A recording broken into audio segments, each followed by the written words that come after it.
നമോ ഭഗവായ. ഓം നമോ ഭഗവതേ വാസുദേവായ. ചെറുതായിട്ട് രാധാമാതാവ് ഒന്ന് പാടി നോക്കാം. ജയ രാധ മാധവ ജയ കുഞ്ച വിഹാരി. ജയ രാധ മാധവ ജയ കുഞ്ച വിഹാരി. ജയ ഗോപിജന വല്ലഭ ജയ ഗിരിവരധാരി. ജയ ഗോപിജന വല്ലഭ ജയ ഗിരിവരധാരി. ജയ യശോദനന്ദന പ്രജജന രഞ്ജന. ജയ യശോദനന്ദന പ്രജജന രഞ്ജന. ജയ യമുനാ തീരാവനചാരി. യമുനാ തീരാവനചാരി.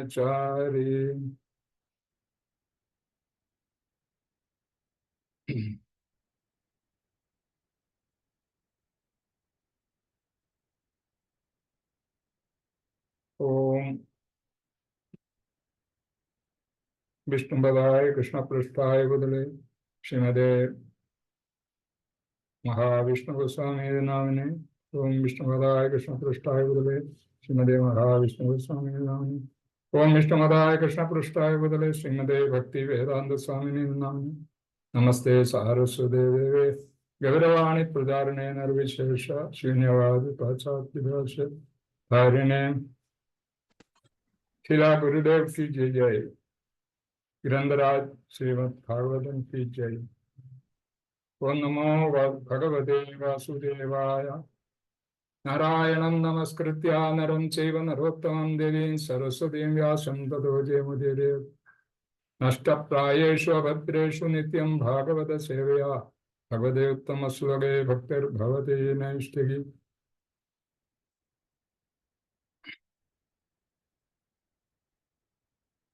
ഇന്ന് നമ്മൾ ഈ ക്ലാസ്സിൽ ചർച്ച ചെയ്യുന്നത് ശ്രീമദ് ഭാഗവതം 1-ാം സ്കന്ധം 2-ാം അധ്യായം 13-ാം ശ്ലോകമാണ്.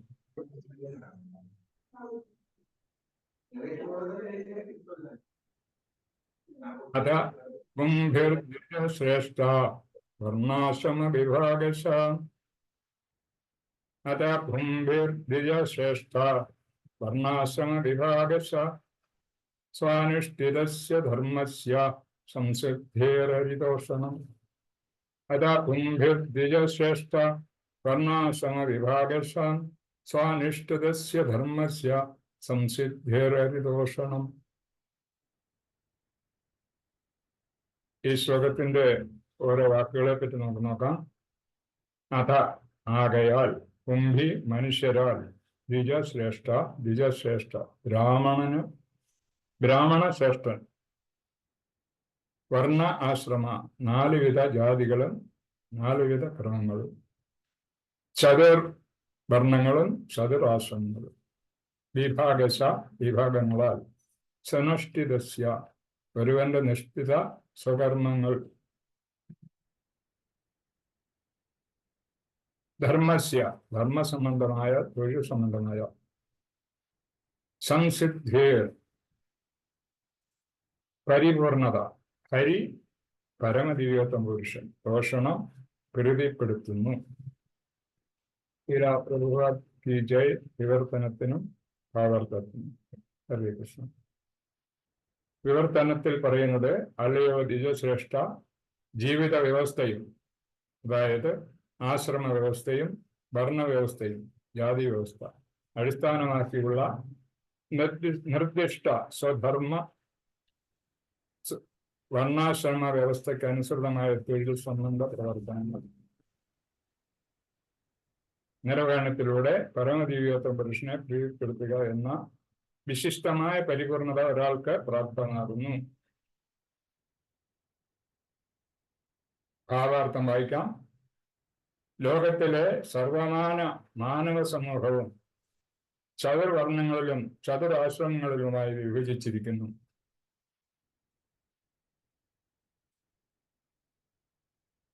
ഭീഷ്ണശക്തർ,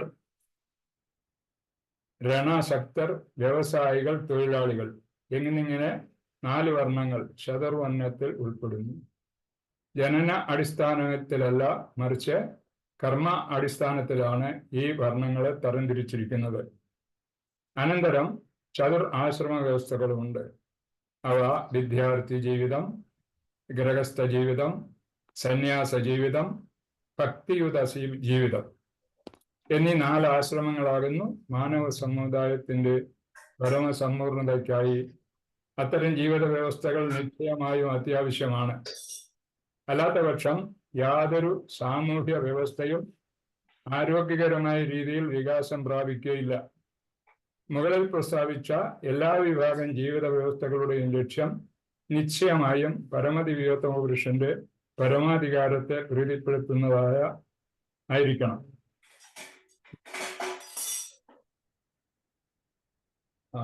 മാനവ സമുദായത്തിന്റെ ഈ സ്ഥാപിത കൃത്യമാണ് സംസ്കാര സമ്പന്ന ജീവിതത്തിന് തികച്ചും സ്വാഭാവികവും സുപരിചിതവുമായ വർണ്ണാശ്രമ ധർമ്മമെന്നറിയപ്പെടുന്നത്. പരമസത്യത്തെ സാക്ഷാത്കരിക്കുന്നതിന് ഒരാളെ സഹായിക്കുന്നതിനായിട്ടാണ് വർണ്ണാശ്രമ വ്യവസ്ഥകൾ സൃഷ്ടിച്ചിരിക്കുന്നത്. ഒരു വിഭാഗത്തിന് മറ്റൊന്നിനുമേലുള്ള കൃത്രിമ അധികാരത്തിനല്ല ഇത്. മുമ്പ് പ്രസ്താവിച്ചതുപോലെ ഇന്ദ്രിയ പ്രീതിയിൽ അഥവാ ഇന്ദ്രിയ ഇച്ഛാനുവൃത്തിയിൽ അത്യധികം അഭിനിവേശം ഉണ്ടാകുമ്പോൾ ജീവിത ലക്ഷ്യം, അതായത് നിരപേക്ഷ സത്യസാക്ഷാത്കാരം പരാജയപ്പെടുന്നു, അഥവാ പരമസത്യ സാക്ഷാത്കാരം നഷ്ടപ്പെടുന്നു. വർണ്ണാശ്രമ സ്ഥാപനത്തെ സ്വാർത്ഥരായ മനുഷ്യർ ദുർബല വിഭാഗത്തെ ചൂഷണം ചെയ്യുവാനായി ഉപയോഗിക്കുന്നു. കലിയുഗത്തിൽ കൃത്രിമ പ്രാധാന്യം നിലവിൽ പ്രചാരത്തിലുണ്ട്. എന്നാൽ വിവേകികൾ വർണ്ണവ്യവസ്ഥകളും ആശ്രമ വ്യവസ്ഥകളും സ്നിഗ്ധമായ സാമൂഹ്യ സംസർഗത്തിനും ഉന്നത ആത്മസാക്ഷാത്കാരത്തിനും ചിന്തനത്തിനും ഉദ്ദേശിച്ചുള്ളതാണെന്നും അല്ലാതെ മറ്റൊരു ഉദ്ദേശ്യവും ഇതിനില്ല എന്നും നല്ലവണ്ണം മനസ്സിലാക്കുന്നു.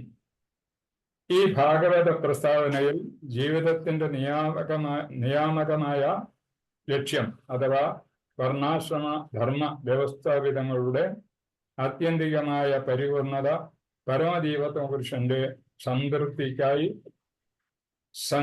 സന്ധിതമായ സംയുക്ത പ്രവർത്തനമാണെന്ന് ഉദ്ബോധിപ്പിക്കുന്നു. ഭഗവത്ഗീത 4:13 ഇത് സുവ്യക്തമാക്കിയിരിക്കുന്നു. ഹരേ കൃഷ്ണ. ഓം അജ്ഞാനതിമിരാന്തസ്യ ജ്ഞാനാഞ്ജനശലാകയാ ചക്ഷുരുന്മീലിതം യേന തസ്മൈ ശ്രീഗുരുവേ നമഃ.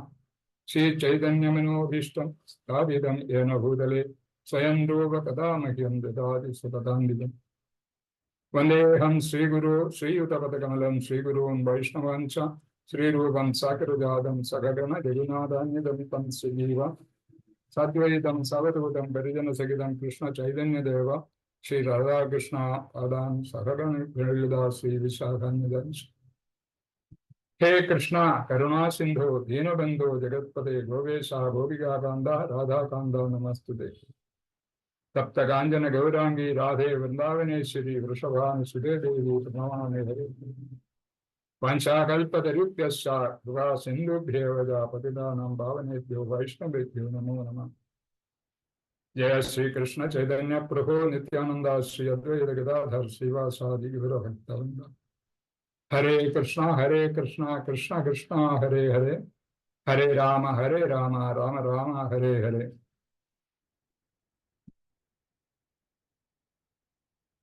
നമുക്ക് പ്രഭുപാദർജി ഈ ശ്ലോകത്തിന്റെ അർത്ഥം പറഞ്ഞിരിക്കുന്നത്, അല്ലയോ ദ്വിജശ്രേഷ്ഠ, ജീവിത വ്യവസ്ഥയും ആശ്രമ വ്യവസ്ഥയും വർണ്ണവ്യവസ്ഥയും ജാതി അടിസ്ഥാനമാക്കിയുള്ള നിർദ്ദിഷ്ട സ്വധർമ്മകർമ്മ വർണ്ണാശ്രമ വ്യവസ്ഥയ്ക്കനുസൃതമായ തൊഴിൽ സംബന്ധ നിർവഹണത്തിലൂടെ പരമദിവ്യോത്തമ പുരുഷനെ പ്രീതിപ്പെടുത്തുക എന്ന വിശിഷ്ടമായ പരിപൂർണത ഒരാൾക്ക് പ്രാപ്തമാകുന്നു. അപ്പോ ഈ വർണ്ണാശ്രമ വ്യവസ്ഥ സ്ഥാപിക്കപ്പെട്ടിട്ടുള്ളത് എന്തിനാണെന്നുള്ളത് ഈ ശ്ലോകത്തിൽ നിന്ന് നമുക്ക് മനസ്സിലായി. അത് പ്രധാനപ്പെട്ട ഒരു വ്യവസ്ഥ തന്നെയാണ്. എന്തുകൊണ്ടെന്നാൽ നമ്മുടെ ലക്ഷ്യപ്രാപ്തിയിൽ നമ്മുടെ ലക്ഷ്യം എന്ന് പറയുന്ന ഭഗവാനെ സാക്ഷാത്കരിക്കുക എന്നുള്ളതാണ്. അപ്പൊ ആ ലക്ഷ്യപ്രാപ്തിയിൽ എത്തുന്നതിന് വേണ്ടുന്ന ഒരു വ്യവസ്ഥയാണ് ഈ വർണ്ണാശ്രമ വ്യവസ്ഥ. ഭഗവാന്റെ പ്രീതി നേടിയെടുക്കുക അല്ലെങ്കിൽ ഭഗവാന്റെ അനുഗ്രഹം നേടിയെടുക്കുക എന്നുള്ളതാണ് നമ്മുടെ യഥാർത്ഥ ലക്ഷ്യം. ജീവാത്മാവിന്റെ ലക്ഷ്യം അത് തന്നെയാണ്. മനുഷ്യ സമൂഹത്തിന് അത്യാവശ്യമുള്ള ഒരു സംഗതി തന്നെയാണ് ഈ വർണ്ണാശ്രമ വ്യവസ്ഥ. ഇത് മൃഗസമൂഹത്തിൽ ഇങ്ങനെ ഒരു വ്യവസ്ഥ ഇല്ല. അപ്പൊ അതിൻ്റെ കാര്യം എന്ന് പറയുന്നത് മനുഷ്യന്റെ ഈ ആത്മാവിന്റെ ശരിയായ ലക്ഷ്യം ഭഗവാന്റെ പ്രീതി നേടിയെടുക്കുക എന്നുള്ളതാണ്. അപ്പൊ അത് എങ്ങനെ ഏത് വിധത്തിൽ നേടാം എന്നുള്ളതിന് വേണ്ടി ഭഗവാൻ തന്നെ നിശ്ചയിച്ചിട്ടുള്ളതാണ് ഈ ആശ്രമ വ്യവസ്ഥ, വർണ്ണാശ്രമ വ്യവസ്ഥ. പക്ഷെ അത് ഒരു പ്രത്യേക വിഭാഗത്തിനെ അടിച്ചമർത്തുന്നതിനോ ഒരു പ്രത്യേക വിഭാഗത്തിന് നേട്ടം കൈവരിക്കുന്നതിനോ ഉള്ളതായിട്ടുള്ളതല്ല. ഇത് മനുഷ്യന്റെ തൊഴിലിനെ സംബന്ധിച്ച് തൊഴിലിനെ ആധാരമാക്കി വിഭജിക്കപ്പെട്ടിട്ടുള്ളതാണ്. അപ്പൊ 4 വർണ്ണങ്ങളുണ്ട്. അത് ബ്രാഹ്മണർ, ക്ഷത്രിയർ, വൈശ്യർ, ശൂദ്രർ എന്നാണ്. അപ്പൊ അവർക്കും ഓരോ വിധത്തിലുള്ള തൊഴിൽ പറഞ്ഞിട്ടുണ്ട്. ബ്രാഹ്മണൻ ഏത് വിധത്തിലായിരിക്കണം, ക്ഷത്രിയർ ഏത് വിധത്തിലുള്ളതായിരിക്കണം, അതുപോലെ തന്നെ വൈശ്യര് അവരുടെ ജോലി എന്താണ്, ശൂദ്രരുടെ ജോലി എന്താണ്, ഇതൊക്കെ ശരിയാമണ്ണം ഇതിൽ നിർവഹിച്ചിട്ടുണ്ട്. അതുപോലെ തന്നെ 4 ആത്മീയ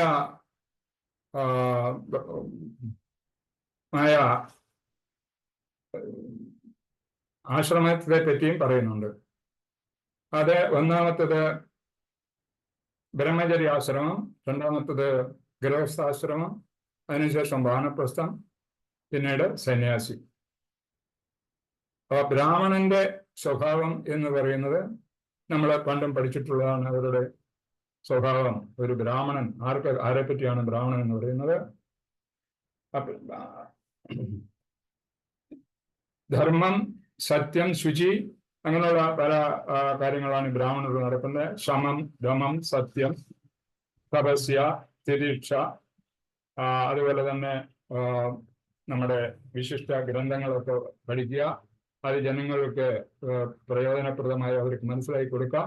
ഇതാണ് ബ്രാഹ്മണരുടെ ഒരു ചുരുങ്ങിയ ഭാഗം. പല പല ഗുണങ്ങൾ അവർക്കൊണ്ട് ഉണ്ടായിരിക്കേണ്ടതാണ്. അങ്ങനെയുള്ളവരെ മാത്രമേ നമുക്ക് ബ്രാഹ്മണനായിട്ട് അംഗീകരിക്കാൻ പറ്റൂ. ഒരു ബ്രാഹ്മണ കുടുംബത്തിൽ ജനിച്ചെന്ന് വിചാരിച്ചിട്ട് അവർ ബ്രാഹ്മണനാകുന്നില്ല. അതുപോലെ തന്നെ ക്ഷത്രിയന്റെയും ഗുണമുണ്ട്. ക്ഷത്രിയരെ ചുമതല എന്ന് പറയുന്നത് രാജ്യത്തെ സംരക്ഷിക്കുക, ജനങ്ങളെ സംരക്ഷിക്കുക.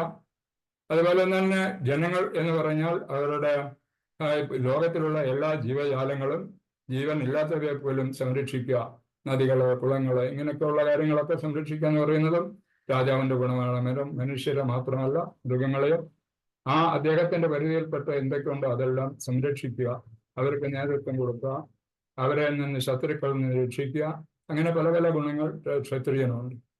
അതുപോലെ തന്നെ വൈശ്യനാണ് സാമ്പത്തികമായിട്ടുള്ള കാര്യങ്ങളൊക്കെ ശ്രദ്ധിക്കേണ്ട കാര്യം വൈശ്യരുടെയാണ്.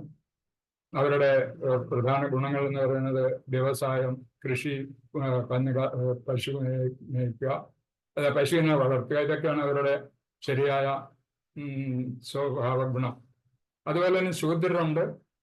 ശൂദ്രരും പ്രധാനപ്പെട്ട വ്യക്തി തന്നെയാണ്. തൊഴിലാളി വർഗത്തിന് ശൂദ്രർ എന്ന് പറയുന്നു. ആ തൊഴിലാളി ഈ ലോകത്തിൽ മറ്റുള്ള വർണ്ണങ്ങളെ, മറ്റുള്ള വിഭാഗങ്ങളെ തൊഴിൽ കൊണ്ട് സംരക്ഷിക്കുക എന്നുള്ളതാണ് അവരുടെ സ്വഭാവം. അതും അങ്ങനെ ഓരോരുത്തർക്കും നിർദ്ദേശിക്കപ്പെട്ടുള്ള ആ തൊഴിൽ സമ്പൂർണമായി ചെയ്തെങ്കിൽ മാത്രമേ നമുക്ക് ഭഗവാനെ സ്വീകരിക്കാൻ പറ്റൂ എന്നും പറയുന്നു. അതുപോലെ തന്നെയാണ് മറ്റ് 4 ആശ്രമ വിഭാഗം: ബ്രഹ്മചാരി, ഗൃഹസ്ഥൻ, വാനപ്രസ്ഥൻ, അതുപോലെ സന്യാസിമാരും. ഇവർക്കും പ്രത്യേക ഗുണങ്ങൾ പറഞ്ഞിട്ടുണ്ട്. ബ്രഹ്മചര്യം എന്ന് പറഞ്ഞാൽ ആദ്യം മുതൽ 25 വയസ്സ് വരെ, ജനനം മുതൽ 25 വയസ്സ് വരെയാണ് ബ്രഹ്മചരി. അപ്പൊ ആ ബ്രഹ്മചര്യത്തിൽ അവർ ചെയ്യാനുള്ള പല കാര്യങ്ങളുണ്ട്. ശരിക്കും നമ്മുടെ ജ്ഞാന സമ്പാദനം, അതായത് സാമ്പത്തികമായിട്ടായാലും ശരി, വൈദികമായിട്ടായാലും ശരി, അങ്ങനെ ജീവിതത്തിന് ആവശ്യമായ ഭാഗങ്ങൾ ഒക്കെ മനസ്സിലാക്കുന്നത് ആ ഒരു സമ്പ്രദായത്തിൽ കൂടെയാണ്, ബ്രഹ്മചാരി സമ്പ്രദായത്തിൽ. അതുപോലെ തന്നെ അത് കഴിഞ്ഞിട്ട് ഗൃഹസ്ഥാശ്രമം, അതെ, ഗൃഹസ്ഥാശ്രമി എന്ന് പറഞ്ഞാൽ അവരുടെ ചുമതലയാണ് മറ്റുള്ള വിഭാഗങ്ങളെ കാത്തുരക്ഷിക്കേണ്ടത് എന്നുള്ളതാണ് ഗൃഹസ്ഥാശ്രമയുടെ സ്വഭാവം. അപ്പൊ ഗൃഹസ്ഥാശ്രമം എന്ന് പറഞ്ഞാൽ അതും ഒരു ആശ്രമ ജീവിതം തന്നെയാണ്. ഗൃഹസ്ഥ ജീവിതം മനുഷ്യരുടെ നന്മയ്ക്ക് വേണ്ടിയുള്ള കാര്യങ്ങൾ ചെയ്യുക, ഭഗവാനെ സംതൃപ്തനാക്കുന്നതിനുള്ള വേണ്ടിയിട്ടുള്ള എല്ലാ പ്രവൃത്തിയും ചെയ്യുക, പിന്നെ നമ്മുടെ മറ്റ് വംശവർദ്ധന, ഇതൊക്കെ ഈ ഗൃഹസ്ഥാശ്രമികൾക്കുള്ളതാണ്. അതൊക്കെ അതിനുള്ള നിശ്ചയങ്ങളും ഭഗവാൻ തന്നെ നിശ്ചയിച്ചിട്ടുണ്ട്. ഏത് വിധത്തിലായിരിക്കണം ഒരു ഗൃഹസ്ഥാശ്രമി പെരുമാറേണ്ടതെന്നും അവർക്കുള്ള സ്വഭാവ ഗുണങ്ങൾ എന്തൊക്കെയാണെന്നുള്ളതൊക്കെ പറഞ്ഞിട്ടുണ്ട്. അതെല്ലാം നമ്മൾ കഴിഞ്ഞ അധ്യായങ്ങളിലൊക്കെ പഠിച്ചിട്ടുണ്ട് ഉള്ളതാണ്. അതുപോലെ ബ്രഹ്മചാരി എന്ന് പറഞ്ഞാൽ സർവസംഘ പരിത്യാഗി. അതാണ് എല്ലാം പരിത്യജിക്കുക. എല്ലാം പരിത്യജിക്കുക എന്ന് വെച്ചാൽ അവർ ചെയ്യുന്ന കർമ്മത്തിന്റെ ഫലങ്ങളൊക്കെ തന്നെ ഭഗവാൻ വേണ്ടി സമർപ്പിക്കുന്നവരാണ് സന്യാസികൾ എന്ന് പറയുന്നത്. അപ്പൊ ആ സന്യാസികൾക്കും ചില അവരുടെ ഡ്യൂട്ടിയും ഭഗവാൻ തന്നെ പറഞ്ഞു കൊടുത്തിട്ടുണ്ട് എന്തൊക്കെയാണ് ചെയ്യേണ്ടതെന്നുള്ളത്. എല്ലാ ധർമ്മങ്ങൾക്കും എല്ലാ വർണ്ണത്തിൽപ്പെട്ടവരെയും ഉപദേശിക്കുക, അവരെ നേരായ മാർഗത്തിൽ കൂടി സഞ്ചരിപ്പിക്കുക, ഇതൊക്കെയാണ് സന്യാസികളുടെ ലക്ഷ്യം. പക്ഷെ അവരെ ചെയ്യുന്ന കർമ്മത്തിന്റെ ആ ഫലം അവർക്കൊന്നും ആവശ്യമില്ല, അവരത് ഉപയോഗിക്കാനും പാടില്ല എന്ന് പറയുന്നത്. സർവസംഘ പരിത്യാഗിയാണ് സന്യാസിമാർ. പക്ഷെ നമ്മുടെ ഇസ്കോണിൽ അങ്ങനെ ആ സർവസംഘ പരിത്യാഗത്തിന്റെ അല്ല നിശ്ചയപ്പെടുത്തിയിരിക്കുന്നത്. നമ്മുടെ പോലുള്ള അജ്ഞരായവർക്ക് വേണ്ട പരിശീലനമൊക്കെ കൊടുക്കുന്നതിനാണ് സന്യാസിമാർ ചെയ്യുന്നുണ്ട്. പിന്നെ ആ പ്രത്യേക ചില കാര്യങ്ങൾ ആ സന്യാസിമാർക്ക് പറഞ്ഞിട്ടുണ്ട്. ആശ്രമ വ്യവസ്ഥയെ അനുസരിക്കാത്ത ഒരു വ്യക്തിയും സമൂഹത്തിൽ നമ്മൾ അവർക്ക് അതിനകത്ത് സമൂഹത്തിന്റെ കൂട്ടത്തിൽ അവരെ കൂട്ടാൻ പാടില്ല എന്നാണ് പറയുന്നത്. അതായത് ഈ ഈ നമ്മുടെ വർണ്ണാശ്രമ വ്യവസ്ഥയെ ഭഗവാനെ മനസ്സിലാക്കാൻ വേണ്ടിയിട്ടുള്ളതാണ്. അപ്പൊ അങ്ങനെ ആ വർണ്ണാശ്രമ വ്യവസ്ഥിതി മനസ്സിലാക്കാത്തവർ, അല്ലെ അതിനെ അംഗീകരിക്കാത്തവര് ഒരു സമൂഹത്തിന്റെ കൂട്ടത്തിൽ അവരെ കൂട്ടാൻ പറ്റില്ല എന്നാണ് പറയുന്നത്. അപ്പൊ ഈ വർണ്ണാശ്രമ വ്യവസ്ഥിതി ഉണ്ടാക്കിയിരിക്കുന്നത് തന്നെ നമ്മുടെ സമൂഹത്തിന്റെ നന്മയ്ക്ക് വേണ്ടിയുള്ളതാണ്. അപ്പൊ അത് വർണ്ണാശ്രമ വ്യവസ്ഥ മൃഗങ്ങളുടെ ഇടയിലില്ല. അതുകൊണ്ട് ആ മൃഗതുല്യമായ ജീവിതമാണ് ഈ ആശ്രമ വ്യവസ്ഥിതി, വർണ്ണാശ്രമ വ്യവസ്ഥയെ അംഗീകരിക്കാത്തവർ നടത്തുന്നത്. അതുകൊണ്ടാണ് അവരെ സമൂഹത്തിൽ കൂട്ടുകയില്ല എന്ന് പറയുന്നത്. നമ്മുടെ ലക്ഷ്യം എന്ന് പറയുന്നത് ഭഗവാനെ അറിയുക, ഭഗവാനിന്റെ സ്നേഹം സ്വീകരിക്കുക. അതുപോലെ നമ്മൾ ഭഗവാനെ സ്നേഹിക്കുക, ഭഗവാനെ ഭക്തി പുരസരം ഭഗവാനെ സ്നേഹിക്കുക എന്നുള്ളതാണ്. അത് ഈ മറ്റ് അതിലൊരു വിഭാഗം ഈ വർണ്ണാശ്രമ വ്യവസ്ഥയെ അറിയാത്തവർക്ക് ഭഗവാനുമായിട്ട് ഉള്ള ചിന്തയല്ല അവർക്കുള്ളത്, ഭഗവാനെ മനസ്സിലാക്കണം എന്നുള്ളത്. അപ്പൊ പല വിധത്തിലുള്ള അവരുടെ സ്വാർത്ഥ താല്പര്യം, അതുപോലെ തന്നെ ഭൗതികമായ ചിന്തകൾ കൂടി അവരുടെ ഇന്ദ്രിയ സംതൃപ്തത്തിന് വേണ്ടി മാത്രമാണ് അവർ ജീവിക്കുന്നത്. അവർക്ക് മറ്റുള്ളവരുമായിട്ട് യാതൊരു ബാധ്യതയില്ല, മറ്റുള്ളവരുടെ കാര്യങ്ങളെ അവർ തിരക്കാറില്ല. അതുപോലെ നിരീശ്വരവാദികളുമായിരിക്കും. ഈ വർണ്ണാശ്രമ വ്യവസ്ഥ അല്ലെങ്കിൽ നമ്മുടെ ഈ വേദ സാഹിത്യങ്ങളെ പറ്റി മനസ്സിലാക്കാത്ത വ്യക്തികൾക്ക് അങ്ങനെ നിരീശ്വരമായിട്ടാണ് അവർ പോകുന്നത്. അപ്പൊ അതുകൊണ്ട് അവരെ സമൂഹ വ്യവസ്ഥയിൽ കൂട്ടാൻ പാടില്ല എന്നാണ് പറയുന്നത്. അല്ലെ അങ്ങനെയുള്ളവരായിരിക്കും സമൂഹ വ്യവസ്ഥയോടെ യാതൊരു വിധേയത്വം ഇല്ലാത്തവരായിരിക്കും ഈ വർണ്ണാശ്രമ വ്യവസ്ഥയെ നിഷേധിക്കുന്നതാണ് നമ്മുടെ പ്രഭുജി പറയുന്നത്.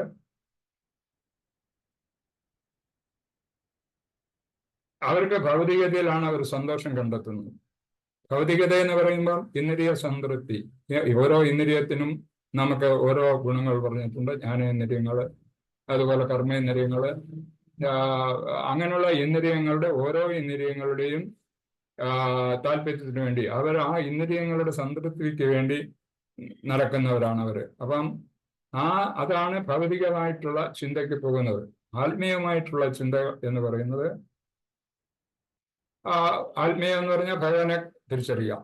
മറ്റേ ഉള്ളവരെന്താ രാഷ്ട്രീയമായിട്ടും സാമ്പത്തികമായിട്ടും മതപരമായിട്ടും ഒക്കെ ചിന്തിച്ച് ഭീഷണമായ മതപ്രവർത്തനങ്ങൾ നടത്തി മനുഷ്യനെ ശല്യം ചെയ്യുന്നുണ്ട്, രാജ്യത്തിനെ ശല്യം ചെയ്യുന്നവരുണ്ട്. അമിതമായ ധനസമ്പാദനത്തിന് വേണ്ടി നീചപ്രവൃത്തി ചെയ്യുന്നവരുണ്ട്. സുഖസൗകര്യങ്ങൾ കാണുന്ന ഭൗതികതയിലാണ് അവർ സുഖം കാണുന്നത്. ഇപ്പം കൂടുതൽ ക്ലബ് ഡാൻസുകൾ, അതുപോലെ തന്നെ സിനിമാ കാര്യങ്ങൾ,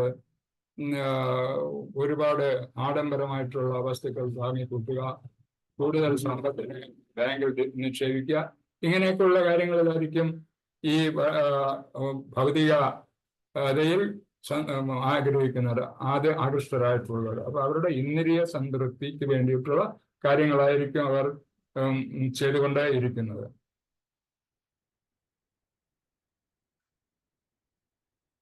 തന്നെയല്ല, ഭഗവാന്റെ സ്നേഹം അല്ലെങ്കിൽ ഭഗവാന്റെ ഭക്തി അവർക്ക് ആവശ്യമില്ല.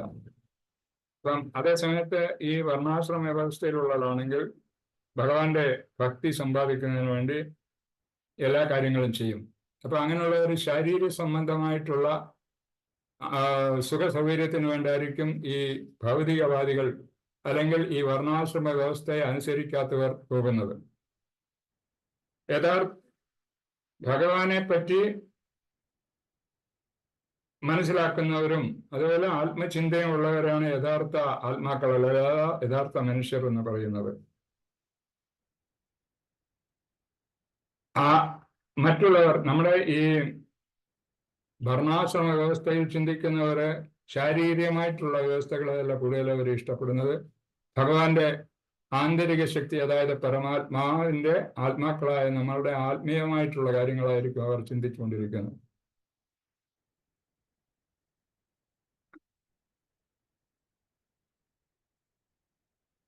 ഭഗവാന്റെ പരമാത്മാവിനെ പറ്റിയോ അല്ലെങ്കിൽ മനുഷ്യന്റെ ആത്മാവിനെ പറ്റിയോ ഈ കൂട്ടർ ചിന്തിക്കാറില്ല.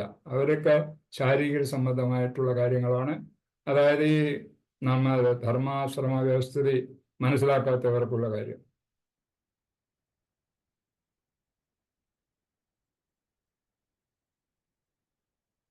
എല്ലാവരും ശ്രദ്ധിക്കേണ്ടത് ആത്മീയ കാര്യങ്ങളെ പറ്റിയാണ് ശ്രദ്ധിക്കേണ്ടത്. അല്ലാതെ ശാരീരിക സംബന്ധമായ കാര്യങ്ങളെ ആവശ്യത്തിന് മാത്രം, അതായത് ശരീരത്തിന്റെ സംരക്ഷണത്തിന് വേണ്ടി മാത്രമുള്ള കാര്യങ്ങൾ മാത്രമേ ശ്രദ്ധിക്കാവൂ. അല്ലെങ്കിൽ ശാരീരികമായിട്ടുള്ള കാര്യങ്ങൾ മാത്രമാണ് ജന്തുക്കള് ആഗ്രഹിക്കുന്നത്. അവർക്ക് ചിന്തയില്ലെങ്കിലും അവരുടെ ലക്ഷ്യം എന്ന് പറയുന്നത് അവരുടെ 4 കാര്യങ്ങൾ: മൈഥുനം, സുരക്ഷ, അങ്ങനെയുള്ള കാര്യങ്ങൾ. അതുപോലെ അണചേരുക. അവർക്ക് ഭഗവാനെ പറ്റി ഒന്നും ചിന്തയില്ലല്ലോ മൃഗങ്ങൾക്ക്. അതുപോലെ ഇങ്ങനെയുള്ള മനുഷ്യരും മൃഗതുല്യരാണെന്നാണ് പറയുന്നത്.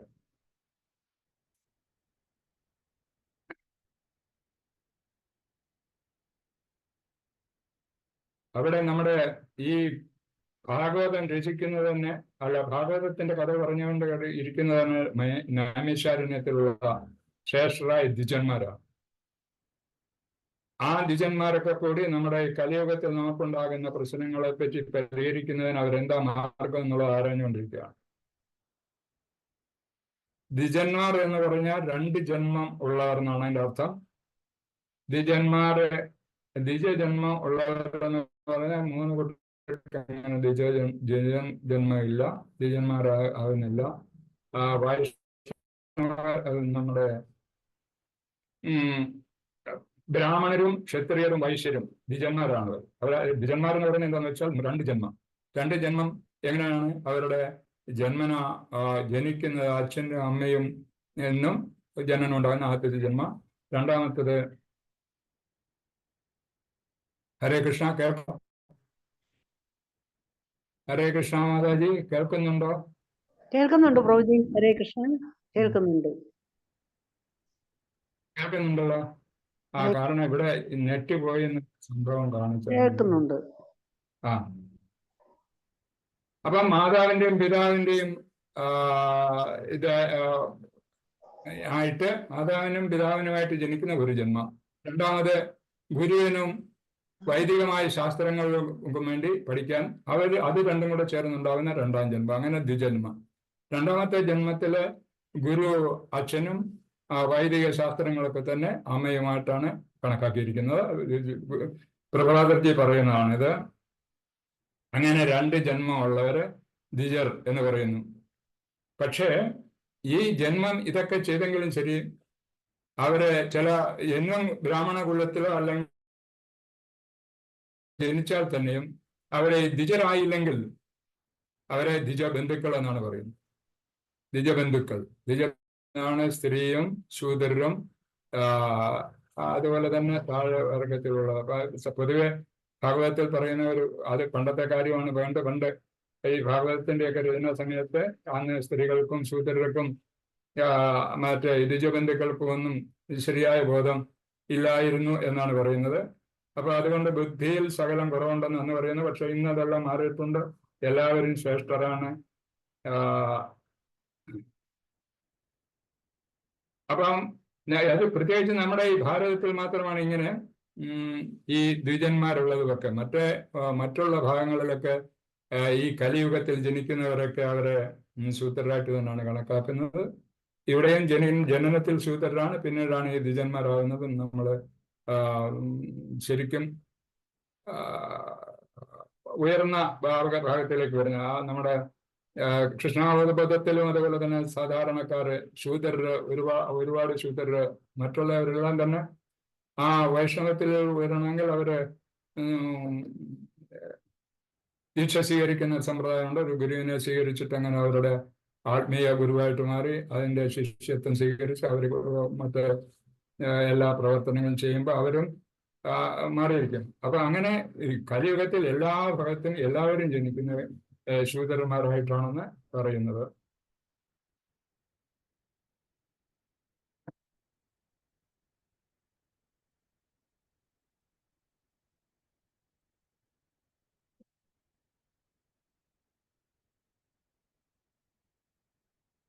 മനുഷ്യർക്ക് മാത്രമേ ഈ ഗുണമുള്ളൂ, എന്തുവാ ഭഗവാനെ അറിയുക എന്നുള്ള കാര്യം. മറ്റേ മൃഗങ്ങൾ ഈ ഭഗവാനെ പറ്റി ഒരു ചിന്തയില്ല. അവരിങ്ങനെ ഭക്ഷണം കഴിക്കുന്നു, ജീവിക്കുന്നു, സന്താനോൽപാദനം നടത്തുന്നു, മറ്റ് ജീവികളിൽ നിന്നും ഭയം ഇല്ലാതിരിക്കുന്നു. അതൊക്കെ അതിനുവേണ്ടി എതിർക്കുന്നവര്. അപ്പൊ അങ്ങനെയൊക്കെയുള്ള ഒരു ജീവിതമാണ് ഈ ജന്തുക്കൾക്കും. അതുപോലെ തന്നെ നമ്മുടെ ഈ വർണ്ണവ്യവസ്ഥയെ അനുസരിക്കാത്തവരും എല്ലാവരും അത് തന്നെ ഒരു മൃഗജീവിതം നയിക്കുന്നത്. അതാണ് അവരുടെ ഒരു പ്രവൃത്തി. അപ്പൊ നമ്മുടെ ലക്ഷ്യം എന്ന് പറയുന്നത് ഭഗവാനെ അറിയുക എന്നുള്ളതാണ്. വിഷ്ണു ഭഗവാനെ അറിയണം. വിഷ്ണു എന്ന് പറയുന്നത് ശ്രീകൃഷ്ണ ഭഗവാൻ തന്നെയാണ്.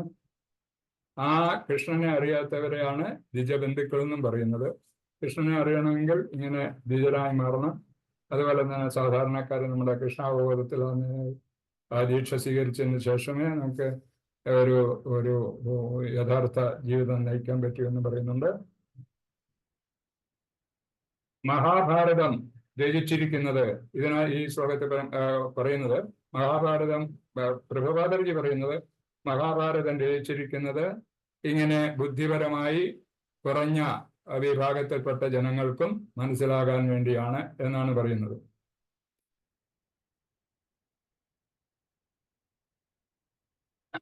അതുപോലെ തന്നെ വേദങ്ങളെ പറ്റി പറയുന്നുണ്ട്. വേദങ്ങൾ 4 വിധത്തിലുള്ള വേദങ്ങളുണ്ട്. ഋഗ്വേദം, യജുർവേദം, സാമവേദം, അഥർവവേദം. ഇതിനെപ്പറ്റി ശ്ലോകം ഭഗവത്ഗീത 9:32 വിവരിച്ചിട്ടുണ്ട്. അത് ഭഗവത്ഗീത പറയുന്നത്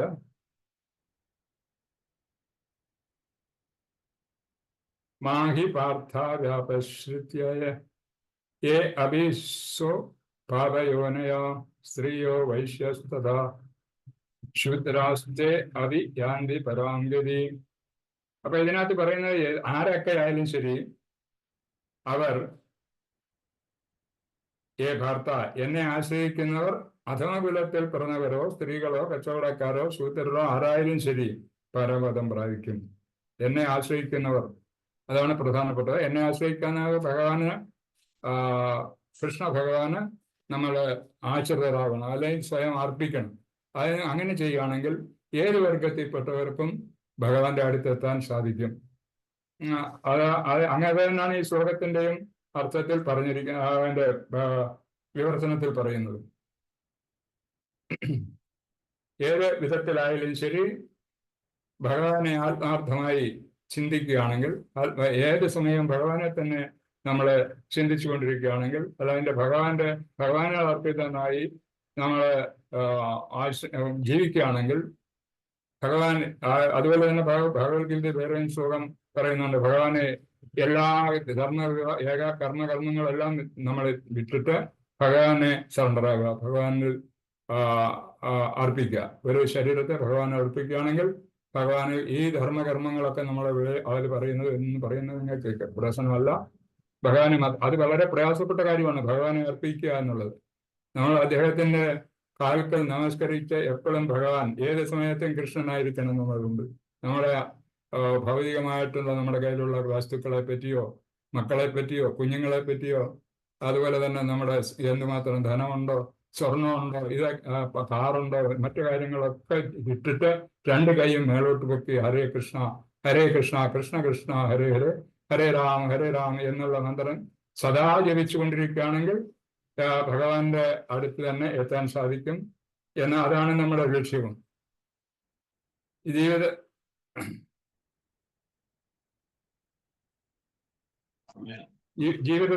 നമ്മുടെ ജീവിതത്തിൽ ശരിയായ ഉദ്ദേശം മനുഷ്യർ മനസ്സിലാക്കുന്നില്ല. ഹരിതോഷണം, അതാണ് ശരിയായ. അതായത് ഹരിതോഷണം എന്ന് പറഞ്ഞാൽ സംപ്രീതനാക്ക ഭഗവാനെ,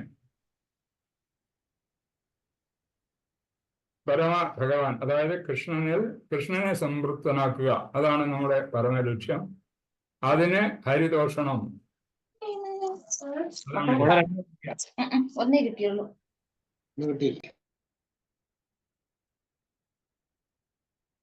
അതുപോലെ തന്നെ ഭഗവാൻ തന്നെ പറയുന്നുണ്ട്, നമ്മുടെ എവിടെയാണ് ഭഗവാൻ, ആരാണ് ഭഗവാൻ? അകം സർവസ്യ പ്രഭവോ മത്ത് സർവ പ്രവർത്തതേ ഇത് മത്വ ഭജന്തേ മാം ബുധാഭാവ സന്നിധ. അപ്പൊ അങ്ങനെ ഭഗവാൻ നമ്മളോട് തന്നെ ഭഗവത്ഗീതയിലൂടെ എപ്പോഴും പറയുന്നു, ഭഗവാൻ ഇത് തന്നെയാണ് പറയുന്നത്, എപ്പോഴും ഭഗവാനെ ആരാധിച്ചു കൊണ്ടിരിക്കുക. അപ്പം നമുക്ക് വേണ്ട കാര്യങ്ങൾ, അതുപോലെ തന്നെ നമ്മൾ ഭഗവാനെ ഭജിക്കുകയാണെങ്കിൽ അത്രയും ഭഗവാനും നമ്മളോട് ആത്മാർത്ഥമായി പെരുമാറുന്നുണ്ട്. ഏതവസരത്തിലും ഭക്തന്മാരെ രക്ഷിക്കുക, അതാണ് ഭഗവാന്റെ സർവ ഉദ്ദേശം. ഭഗവാൻ അത്രയ്ക്ക് ഉദാരനാണ്, ഉദാരശീലനാണ് ഭഗവാന്റെ. എത്രമാത്രം നമ്മൾ അങ്ങോട്ട് ഭഗവാനെ സ്നേഹിക്കുന്നു അതിന്റെ പതിമടങ്ങ് നമുക്ക് ഇങ്ങോട്ട് വരും.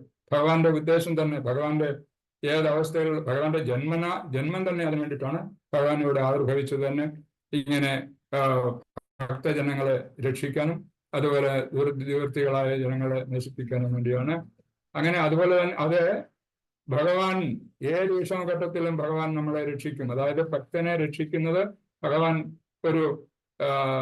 അദ്ദേഹത്തിന്റെ ഒരു ധർമ്മമായിട്ട് തന്നെ അദ്ദേഹം എപ്പോഴും മനസ്സിലാക്കിക്കൊണ്ടിരിക്കുക. അതിനുദാഹരണമായിട്ടൊരു കഥ നമ്മുടെ നടന്നതാണ്, മഹാഭാരതത്തിൽ പറഞ്ഞിട്ടുണ്ട്.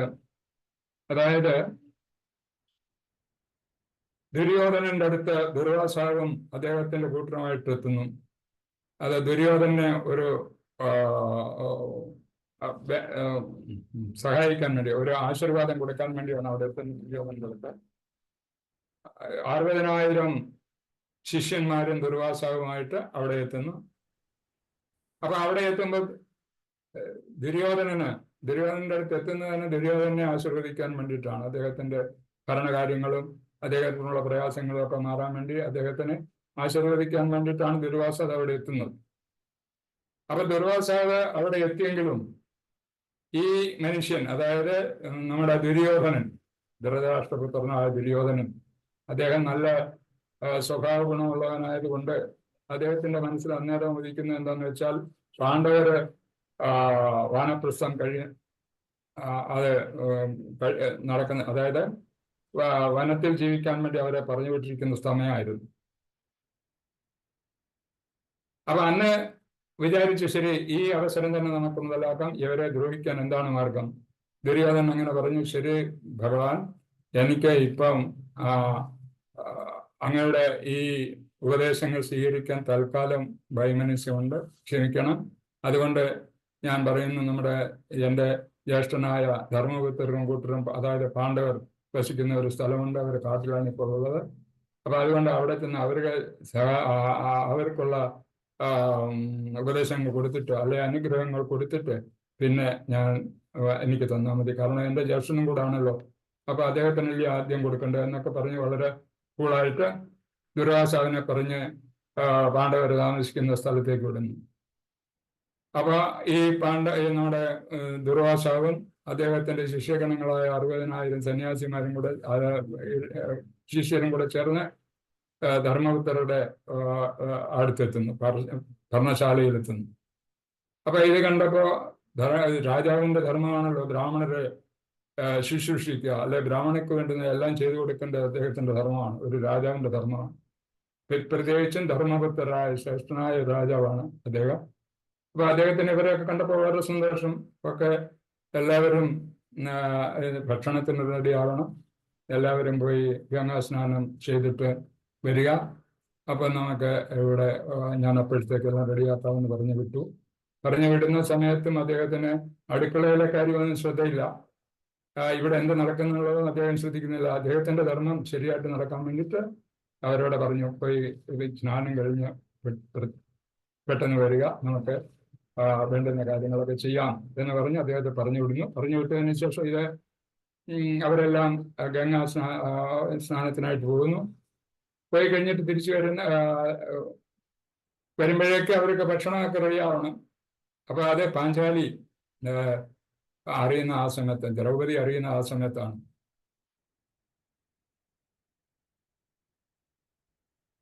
ദ്രൗപദി അറിഞ്ഞപ്പോൾ വളരെ വിഷമമായിപ്പോയി. കാരണം അവർക്ക് അക്ഷയപാത്രം കിട്ടിയിട്ടുണ്ട് സൂര്യന്റെ കയ്യിൽ നിന്നും. ആ അക്ഷയപാത്രത്തിൽ ആഹാരം എത്ര ആൾക്ക് വേണമെങ്കിലും കൊടുക്കാം. പക്ഷെ ദ്രൗപദി ആഹാരം കഴിച്ചു കിടുന്നതിന് മുമ്പ് ആയിരിക്കണം അത് ചെയ്യേണ്ടത്. അപ്പൊ അതുകൊണ്ട് ആ സമയത്ത് ദ്രൗപദിയുടെ ആഹാരം ആ സമയമൊക്കെ കഴിഞ്ഞു, ഭക്ഷണമൊക്കെ കഴിച്ചു കഴിഞ്ഞു. വളരെ അപ്പോഴത്തേക്ക് വിവരം അറിഞ്ഞപ്പോഴത്തേക്ക് നമ്മുടെ ദ്രൗപദിക്ക് വളരെ വിഷമമുണ്ടായി. എന്ത് ചെയ്യും, ഇത്രയും ആളുകൾ വരുന്നുണ്ട്, 60,000 ആളുകളും അദ്ദേഹത്തിന്റെ ദുർവാസാവിന്റെ ഗുണങ്ങളെ പറ്റി നമുക്കെല്ലാം അറിയാമല്ലോ. ക്ഷിപ്രകോപി, ഏതെങ്കിലും പ്രശ്നം കണ്ടാൽ ഉടനെ ശപിക്കുന്ന വ്യക്തിയാണ്. അങ്ങനെ ആ ശാപത്തിൽ നിന്ന് രക്ഷപ്പെടാൻ യാതൊരു മാർഗവുമില്ല.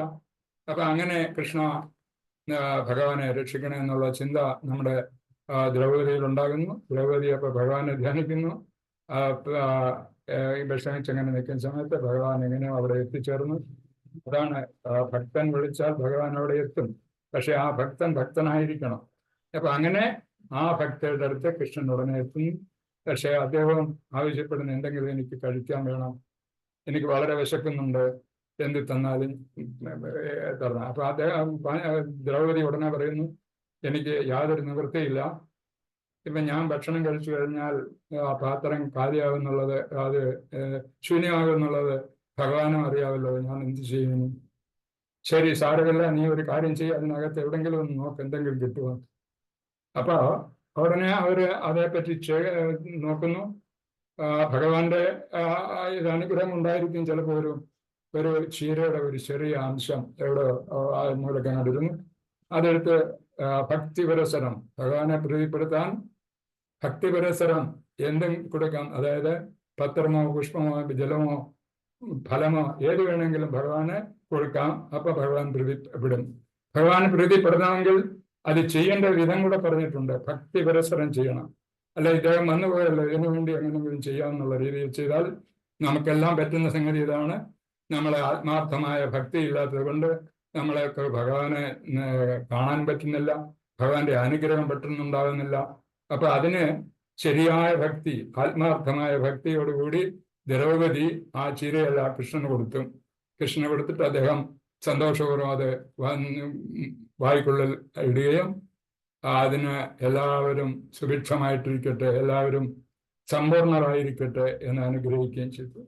അപ്പോഴത്തേക്കും ഈ ഗംഗാസ്നാനം ചെയ്യാൻ പോയിരുന്ന ദുർവാസാവും അവരുടെ ശിഷ്യന്മാരുടെയും സമ്പൂർണത, അതായത് വയറുകൾ എല്ലാം നിറഞ്ഞു കഴിഞ്ഞു. ഇനി ഒരു തുള്ളി പായസം പോലും കഴിക്കാൻ അവർക്ക് പറ്റാത്ത രീതിയിൽ അവരുടെ വയറൊക്കെ ഉയരങ്ങളൊക്കെ സമ്പൂർണ്ണമായി. അപ്പൊ അതുകൊണ്ട് അപ്പോഴത്തേക്കും അവരെ എങ്ങനെങ്കിലും രക്ഷാ മതി. അവിടെ ചെന്നാൽ കഴിക്കാൻ പറ്റത്തില്ലല്ലോ, അവരോട് എന്ത് പറയും? അല്ലെങ്കിൽ ധർമ്മപുത്രരുടെയും പാണ്ഡവരുടെയും അടുത്ത് ചെല്ലുമ്പോൾ ഞാൻ എന്ത് പറയാൻ പറ്റും എന്നുള്ള കഴിക്കാതിരിക്കാൻ പറ്റില്ല. അതുകൊണ്ട് രക്ഷപ്പെട്ടു പെട്ടെന്ന് തന്നെ അവരവിടെ നിന്ന് ഓടിപ്പോവാണ്. അപ്പൊ അങ്ങനെ ആപൽഘട്ടങ്ങളിൽ ഭഗവാൻ ഭക്തരെ ഏത് സമയത്തും എന്നിങ്ങനെയും രക്ഷിക്കും എന്നുള്ളത്. അതുപോലെ പല കാര്യങ്ങളുണ്ട്. ദ്രൗപദി കൗരവ സഭയിൽ ആക്ഷേപിക്കപ്പെട്ടപ്പോൾ തുണിയെല്ലാം അഴിച്ചു കളഞ്ഞപ്പോൾ ഭഗവാനെ യഥാർത്ഥ ഭക്തിയോടുകൂടി ഭഗവാനെ രണ്ടു കൈയും പൊക്കി വിളിക്കുമ്പോൾ ആ ഭഗവാൻ അവിടെ പ്രത്യക്ഷപ്പെട്ടില്ലെങ്കിലും അദ്ദേഹം വേണ്ടുന്ന പ്രത്യക്ഷം എന്ന് പറഞ്ഞാൽ ഭഗവാന് രൂപമല്ലല്ലോ. അപ്പൊ രൂപമില്ലെന്നല്ല, അത് തെറ്റിപ്പോയി, ക്ഷമിക്കണം. ഭഗവാൻ രൂപമുണ്ട്. ഭഗവാൻ അവിടെ തന്നെ അവരെ സഹായിക്കുന്നുണ്ട്. വേണ്ട വിധത്തിലുള്ള നഗ്നത പ്രദർശനത്തിന് അതിൽ നിന്ന് അവരെ രക്ഷപ്പെടുത്തുന്നു. അങ്ങനെ പല പല സന്ദർഭങ്ങൾ പല പല ഭക്തന്മാർക്കും ഇതുപോലെ ഭഗവാന്റെ തൽക്ഷണം ഇത് ഗുണങ്ങൾ കിട്ടിയിട്ടുണ്ട്. അതിന്റെ അനുഗ്രഹം കിട്ടും. ഭഗവാൻ സഹായിക്കും ഏത് ഭക്തനല്ല, ശരിയായ ഭക്തന് ശരിയായ രീതിയിൽ ഭക്തി പുരസരം ഭഗവാനെ അർപ്പണം ചെയ്യുകയാണെങ്കിൽ ഭഗവാൻ അവരെ ഏത് ആപൽഘട്ടങ്ങളിലും രക്ഷിക്കും എന്നുള്ളതാണ് ഇതിനകത്ത് പറയുന്നത്. അപ്പൊ അതുപോലെ അങ്ങനെ അത് ഒരുപാട് ഉദാഹരണങ്ങൾ അത് ഈ പറയുന്ന ഹരിദോഷണം നമ്മുടെ ശ്ലോകത്തിന്റെ പ്രധാനം തന്നെ തസ്മാത് ഏകേന മനസ ഭഗവാൻ സാത്വതാമ്പതി സ്വതവ്യ കീർത്തിതവ്യ പൂജ്യ നിത്യത. അടുത്ത ശ്ലോകം എല്ലാത്തിലും ഇതേ ശ്ലോകങ്ങളൊക്കെ തന്നെ ഇത് തന്നെ പറയുന്നത്. ഭഗവാനെ ഭക്തിപുരസരം നമ്മുടെ ശ്ലോകം എന്ന് പറയുന്നത് അതാ ദ്വിജശ്രേഷ്ഠ വർണ്ണാശ്രമ വിഭാഗശ സാനുഷ്ഠിതസ്യ ധർമ്മസ്യ സംസിപ്തേർ ഹരിദോഷണം. ഹരിയെ പ്രീതിപ്പെടുത്തുക. ഹരിയെ പ്രീതിപ്പെടുത്തേണ്ട മാർഗങ്ങളൊക്കെയാണ് നിർദ്ദേശിക്കുന്നത്. ഭഗവാൻ സംതൃപ്തനായാൽ എല്ലാവരും സംതൃപ്തരാണ്, ലോകം മുഴുവൻ സംതൃപ്തരാണ്. അത് എന്ന് പറഞ്ഞാൽ അതിനുദാഹരണം പ്രഭുപാദർജി പറയുന്ന ഒരു മരം, ഒരു വലിയ വൃക്ഷത്തിന്റെ ചുവട്ടിൽ മരം ഒഴിച്ചാൽ വെള്ളവും വളവും വൃക്ഷത്തിന്റെ ചുവട്ടിൽ ഒഴിച്ചാൽ അതിനാവശ്യമുള്ളതൊക്കെ ഉള്ളിടത്തൊക്കെ ഇതിന്റെ എനർജി അവിടെ എത്തിക്കൊള്ളും എന്നാണ് പറയുന്നത്. അപ്പൊ നമ്മളത് കണ്ടിട്ടുള്ളത്. അതുപോലെ തന്നെ മനുഷ്യന്റെ ശരീരത്തിന് ആവശ്യമായ ഊർജങ്ങളൊക്കെ കൊടുക്കുന്നത് ഉയരത്തിൽ നമ്മൾ കടത്തിവിടുന്ന ഭക്ഷണത്തിൽ നിന്നാണ്. അപ്പൊ അങ്ങനെ ഇങ്ങനെയുള്ള പല ഉദാഹരണങ്ങളും നമുക്ക് പ്രഭുപാദർജി ഇതിനകത്ത് പറഞ്ഞിട്ടുണ്ട്. അതുകൊണ്ട് പ്രഭുപാദർജി പറയുന്നത് ഈ അനേകായിരം ദേവന്മാരുണ്ട്. ഈ ദേവന്മാരുടെ അടുത്തൊക്കെ പോകുന്നതിൽ നല്ലത് ഭഗവാന് വേണ്ടി പ്രാർത്ഥിക്കുക, ഭഗവാനിൽ സമർപ്പിക്കുക എല്ലാം. അങ്ങനെ ആയാൽ മറ്റു ദേവന്മാരുടെ അനുഗ്രഹവും നമുക്ക് കിട്ടും. അത് പരമപ്രധാനമാണ്. പല വിധത്തിൽ നമ്മൾ ഓടി നടന്ന് എല്ലാവരുടെയും അടുത്ത് പ്രാർത്ഥിക്കേണ്ട കാര്യമില്ല. ഒരേ ഒരു ഭഗവാൻ പ്രാർത്ഥിച്ചാൽ മതിയെന്ന് നമ്മുടെ പ്രഭുപാദർജിയും പറയുന്നുണ്ട്. സംസിദ്ധി ഹരിദോഷണം, കൃഷ്ണനെ തൃപ്തിപ്പെടുത്തുക. അതുകൊണ്ട് എല്ലാവരും സംതൃപ്തരാകും, ലോകം മൊത്തം സംതൃപ്തരാകും. ഭക്തിപരവസരം എല്ലാം ഭഗവാനിൽ അർപ്പിച്ചാൽ അത് എല്ലാത്തിനും എല്ലാ ലോക നന്മയ്ക്ക് തന്നെ അത് അത്യാവശ്യമായി തീരുന്നുണ്ട്. സ്നേഹമുള്ള ജീവികളുമായിട്ട് ഭഗവാൻ എപ്പോഴും സ്നേഹം പുലർത്തിക്കൊണ്ടേയിരിക്കുന്നുണ്ട്. അതുകൊണ്ട് തന്നെയാണ് ഭഗവത്ഗീതയിലും പറഞ്ഞിരിക്കുന്നത് സർവധർമാൻ പരിത്യജ്യ മേമേകം ശരണം വ്രജ. എല്ലാ പാപങ്ങളും ഭഗവാൻ രക്ഷിക്കും, ഭഗവാൻ ശരിയാക്കി തരാം. അദ്ദേഹത്തിന് മാത്രം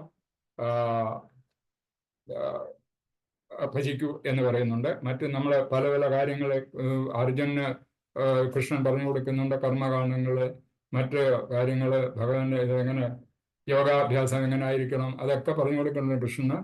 അങ്ങനെ ഇത് കർത്തവ്യമുടനായിരിക്കുന്ന കൃഷ്ണൻ ഭഗവാൻ അർജുനനോടും പറയുന്നുണ്ട്, മറ്റെല്ലാ കാര്യങ്ങളും നീ ശ്രദ്ധിക്കേണ്ട കാര്യമില്ല. നിന്റെ ഡ്യൂട്ടി സ്വധർമ്മം, നമ്മുടെ ധർമ്മം, ഈ വർണ്ണാശ്രമ വ്യവസ്ഥ അനുസരിച്ച് ഓരോരുത്തരുടെയും സ്വധർമ്മം എന്താണ് ചെയ്താൽ അത് ചെയ്തുകൊണ്ടിരിക്കുക. ചെയ്താൽ ആ സ്വധർമ്മ കർമ്മം, ഓരോ സ്ഥലിന്റെയും കർമ്മം അനുസരിച്ച് ജോലി ചെയ്തുകൊണ്ടിരുന്നാൽ ഭഗവാനെ തൃപ്തിപ്പെടുത്താൻ പറ്റും എന്നാണ് പറയുന്നത്.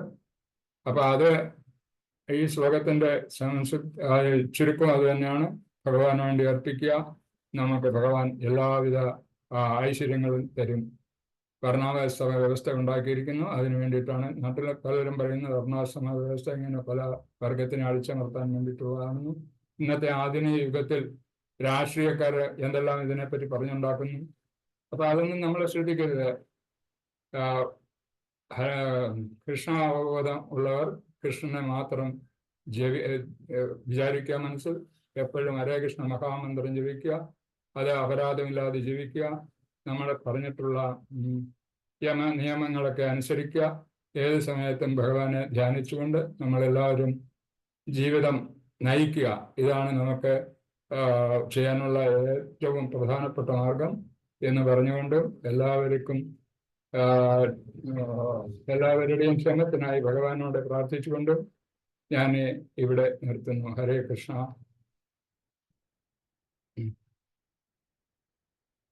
ഹരേ കൃഷ്ണ. മാതാജി ഉണ്ടോ? ഹരേ കൃഷ്ണ പ്രഭു. ഹരേ കൃഷ്ണ.